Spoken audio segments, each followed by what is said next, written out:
ಭಾರತೀಯ state bank ಸಾಮಾಜಿಕ ಜವಾಬ್ದಾರಿ ನಿಧಿ ಸಿಎಸ್ಆರ್ ಫಂಡ್ 2025-26ನೇ ಸಾಲಿನ ಅನುದಾನದ ಅಡಿಯಲ್ಲಿ ನಿರ್ಮಾಣವಾದ ಡಿಜಿಟಲ್ ಸೀಟ್ ಆಡಿಟೋರಿಯಂ ಅಂದರೆ ಸಭಾಭವನದ ಉದ್ಘಾಟನೆ ಹಾಗೂ ಲೋಕಾರ್ಪಣೆಯ ಸಮಾರಂಭವು ಬಾಗಲಕೋಟೆ ಜಿಲ್ಲೆಯ ಇಳಕಲ್ ತಾಲೂಕಿನ ಹಿರೇಸಿಂಗನಗುತ್ತಿ ಗ್ರಾಮದ ಮಾದರಿ ಹಿರಿಯ ಪ್ರಾಥಮಿಕ ಶಾಲೆಯಲ್ಲಿ ದಿನಾಂಕ 20 ಫೆಬ್ರವರಿ 2026ರಂದು ಅದ್ದೂರಿಯಾಗಿ ಜರುಗಿತು.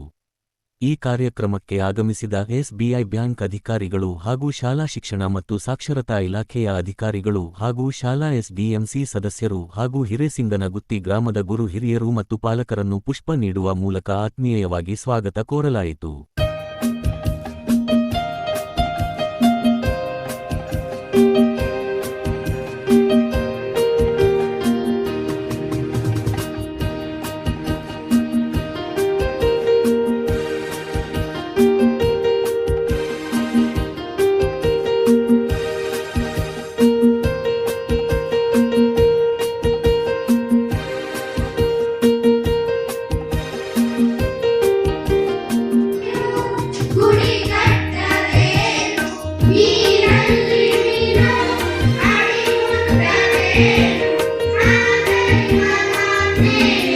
ಉದ್ಘಾಟನಾ ಕಾರ್ಯಕ್ರಮದ ಅಧ್ಯಕ್ಷತೆಯನ್ನು ಎಸ್ಡಿಎಂಸಿ ಅಧ್ಯಕ್ಷರಾದ ಶ್ರೀಯುತ ಯಂಕಣ್ಣ ಬಾರಡ್ಡಿ ಇವರು ವಹಿಸಿಕೊಂಡಿದ್ದರು.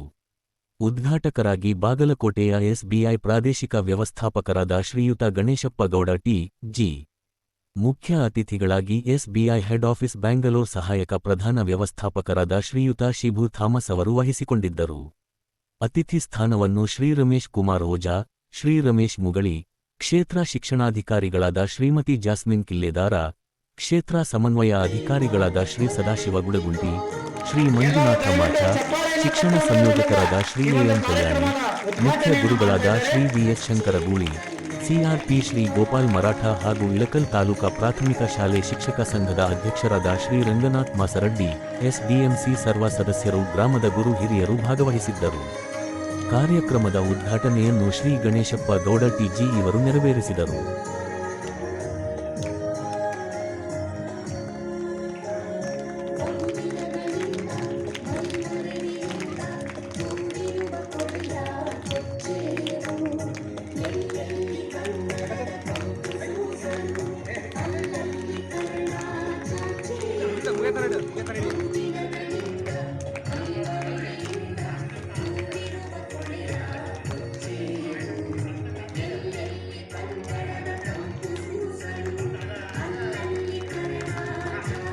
ಜೊತೆಗೆ ಈ ಒಂದು ಸುಂದರವಾದಂತಹ ಭವ್ಯ ಸಭಾ ಮಂಟಪವನ್ನ ಉದ್ಘಾಟಕರಾಗಿ ಆಗಮಿಸಿರ್ತಕ್ಕಂತಹ ಎಲ್ಲ ಅತಿಥಿ ಮಹೋದಯರು ರಿಬ್ಬನ್ ಅನ್ನ ಕಟ್ ಮಾಡುವುದರ ಮೂಲಕ ಈ ಒಂದು ಸಭಾಭವನವನ್ನ ಉದ್ಘಾಟಿಸಬೇಕಂತ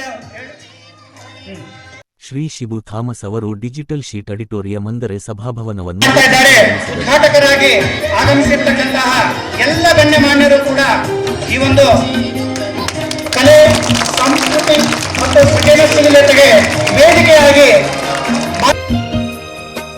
ಉದ್ಘಾಟನಾ ಭಾಷಣ ಮಾಡಿದ ಶ್ರೀ ಗಣೇಶಪ್ಪ ಗೌಡ ಟಿ.ಜಿ. ಇವರು ಬ್ಯಾಂಕಿನ ಮಹತ್ವದ ಬಗ್ಗೆ, ಹಣಕಾಸು ನಿರ್ವಹಣೆ ಬಗ್ಗೆ, ಸಭಾಭವನದ ಸದುಪಯೋಗದ ಕುರಿತು ಹೇಳಿದರು. ಅಷ್ಟೇ ಅಲ್ಲದೆ ವಿದೇಶಗಳಲ್ಲೂ ಕೂಡ 230ಕ್ಕೂ ಹೆಚ್ಚು ಶಾಖೆಗಳನ್ನ ಹೊಂದಿ ನಾವು ಏನ್ ಹೇಳ್ತೀವಿ 24 hour ಟೈಮ್ ಝೋನ್ ಅಂತ ಹೇಳಿ ಆಸ್ಟ್ರೇಲಿಯಾದ ಸಿಡ್ನಿ ಕ್ಯಾನ್ಬರಾದಿಂದ ಹಿಡಿದು ಕೆನಡಾದ ಒಂಟಾರಿಯೋ ತನಕನು ಅಂದ್ರೆ ಒಂದು ಪೂರ್ತಿ 24 ಗಂಟೆಗಳ ಸೈಕಲ್ ಅಲ್ಲಿ ಎಲ್ಲೆಲ್ಲಿ ನಮ್ಮ ಟೈಮ್ ಝೋನ್ ಅಂತ ಹೇಳ್ತೀವಿ ಆ ಟೈಮ್ ಝೋನ್ಗಳಲ್ಲಿ ಶಾಖೆಗಳನ್ನು ಹೊಂದಿರತಕ್ಕಂತಹ ಮತ್ತು ಆ ವಿದೇಶಿ ಶಾಖೆಗಳಿಂದಲೇ ಆಲ್ಮೋಸ್ಟ್ ಒಂದು ಡಿಫರೆಂಟ್ ಪರ್ಸ್ಪೆಕ್ಟಿವ್, ಒಂದು ಬೇರೆಯದೇ ಆದಂತಹ ಆಯಾಮ ನಿಮಗೆಲ್ಲರಿಗೂ ಒಂದು ಇರಬೇಕಂತ. ಇಷ್ಟೆಲ್ಲ ವ್ಯವಹಾರಗಳಿದ್ರೂ ಕೂಡ ಭಾರತೀಯ ಸ್ಟೇಟ್ ಬ್ಯಾಂಕು ತನ್ನ ಸಾಮಾಜಿಕ ಜವಾಬ್ದಾರಿ ನಿರ್ವಹಿಸಿದಂತ ಒಂದು ಅತ್ಯಂತ ಉತ್ಕೃಷ್ಟವಾದ ಬ್ಯಾಂಕು ಕೂಡ, ಅತ್ಯಂತ ಉತ್ಕೃಷ್ಟವಾದ ಒಂದು ಸಂಸ್ಥೆ ಕೂಡ.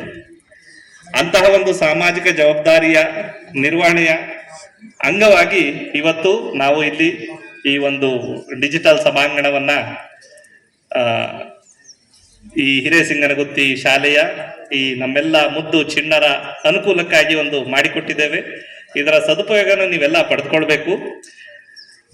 ಅದೇ ರೀತಿಯಾಗಿ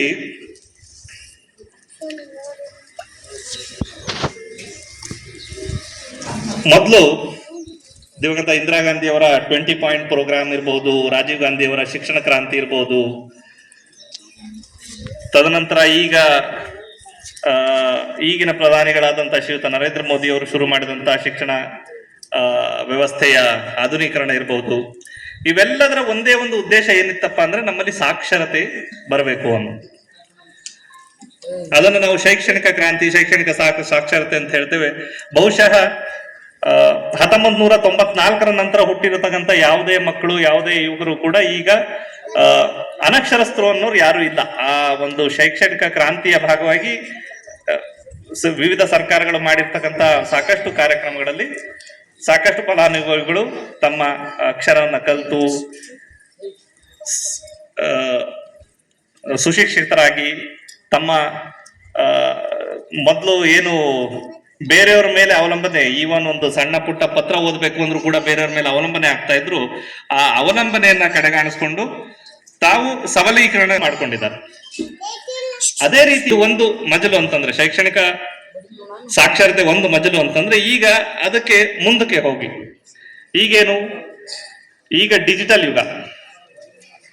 ಇವತ್ತು ಶಾಲೆಗಳಲ್ಲೂ ಕೂಡ ಒಂದು ಕಂಪ್ಯೂಟರ್ ಇಟ್ಕೊಂಡು ನಿಮಗೆ ಶಿಕ್ಷಣವನ್ನ ನೀಡ್ತಕ್ಕಂಥ ಪದ್ಧತಿಗಳು ಬಂದಿದ್ದಾವೆ. ಶಾಲೆಗಳಲ್ಲಿ ಶಿಕ್ಷಕರೇ ಇಲ್ದಲೇನೆ ಎಲ್ಲಿಂದನೋ ರಿಮೋಟ್ ಅಲ್ಲಿ ಕೂತ್ಕೊಂಡು ಅವರು ಶಿಕ್ಷಣವನ್ನು ನೀಡುವಂತ ಪದ್ಧತಿಗಳು ಬಂದಿದ್ದಾವೆ.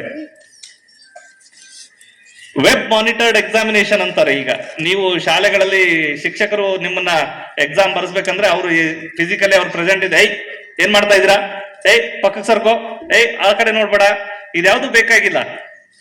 ವೆಬ್ ಮಾನಿಟರ್ಡ್ ಒಂದು ಕ್ಯಾಮ್ರಾ ಹಾಕ್ಬಿಟ್ಟು ಅಲ್ಲೆಲ್ಲಿದ್ದರೂ ಕೂತ್ಕೊಂಡು ನೋಡ್ತಾರೆ. ಅದ್ರ ಮೂಲಕ ಶಿಕ್ಷಣವನ್ನು ಕೊಡ್ತಾರೆ, ಎಕ್ಸಾಮಿನೇಷನ್ ಮಾಡ್ತಾರೆ, ನಿಮ್ಮ ಎಲ್ಲಾ ತರದ ಚಟುವಟಿಕೆಗಳನ್ನ ಕೂಡ ಕಂಟ್ರೋಲ್ ಮಾಡ್ತಾರೆ. ಈ ಡಿಜಿಟಲೀಕರಣ ಬಂದಿದೆ. ಅದೇ ರೀತಿ ಫೈನಾನ್ಷಿಯಲ್ ಲಿಟ್ರಸಿ, ಒಂದು digital literacy, that is one part. Then second part is financial literacy, ಆರ್ಥಿಕ ಸಾಕ್ಷರತೆ. ಮೊದಲೆಲ್ಲ ಮನೆ ಯಜಮಾನ, ತಮ್ಮ ತಂದೆ ಅಥವಾ ಅಜ್ಜ ಮನೆ ಎಲ್ಲಾ ಹಣಕಾಸು ವ್ಯವಹಾರಗಳನ್ನು ನೋಡ್ಕೊಂಡು ಹೋಗ್ತಾ ಇದ್ರು. ಕೂಡು ಕುಟುಂಬದಲ್ಲಿ ಉಳಿದವರೆಲ್ಲ ತಮ್ಮ ಕೆಲಸ ಮಾಡ್ಕೊಂಡು ಹೋಗ್ತಾ ಇದ್ರು. ಚಿಣ್ಣರು ಆಟ ಪಾಠಗಳಲ್ಲಿ ತಮ್ಮ ಸಮಯನ ಕಳ್ಕೊಂಡು ಹೋಗ್ತಾ ಇದ್ರು. ಬಟ್ ಈಗ ಹಾಗಿಲ್ಲ. ಎಲ್ಲರದು ಸಣ್ಣ ಸಣ್ಣ ಕುಟುಂಬಗಳು, ಅಜ್ಜ ಅಜ್ಜಿ ದೊಡ್ಡಪ್ಪ ಚಿಕ್ಕಪ್ಪ ಯಾರು ಜೊತೆಗಿಲ್ಲ, ತಂದೆ ತಾಯಿ ಮಕ್ಕಳು ಮಾತ್ರನೇ. ಹಾಗಾಗಿ ಆರ್ಥಿಕ ಸಾಕ್ಷರತೆ ಕೂಡ ಬಹಳ ಮುಖ್ಯವಾದಂಥದ್ದು. ಏನ ಆರ್ಥಿಕ ಸಾಕ್ಷರತೆ ಅಂತಂದ್ರೆ, ನನ್ನ ಅಥವಾ ನನ್ನ ಕುಟುಂಬದ ಆದಾಯ ಎಷ್ಟು, ಖರ್ಚು ಎಷ್ಟು, ಎಷ್ಟು ಉಳಿಯುತ್ತೆ ಅಥವಾ ಉಳಿತಿದೆಯೋ ಇಲ್ವೋ, ಖರ್ಚೆ ಜಾಸ್ತಿಯಾಗಿ ಸಾಲ ಮಾಡೋ ಪರಿಸ್ಥಿತಿ ಬರ್ತಾ ಇದೆಯಾ, ಆ ಸಾಲವನ್ನು ತೀರಿಸೋ ಬಗೆ ಹೇಗೆ, ಈ ಆರ್ಥಿಕ ಸಾಕ್ಷರತೆ ಕೂಡ ಬಹಳ ಮುಖ್ಯವಾದ.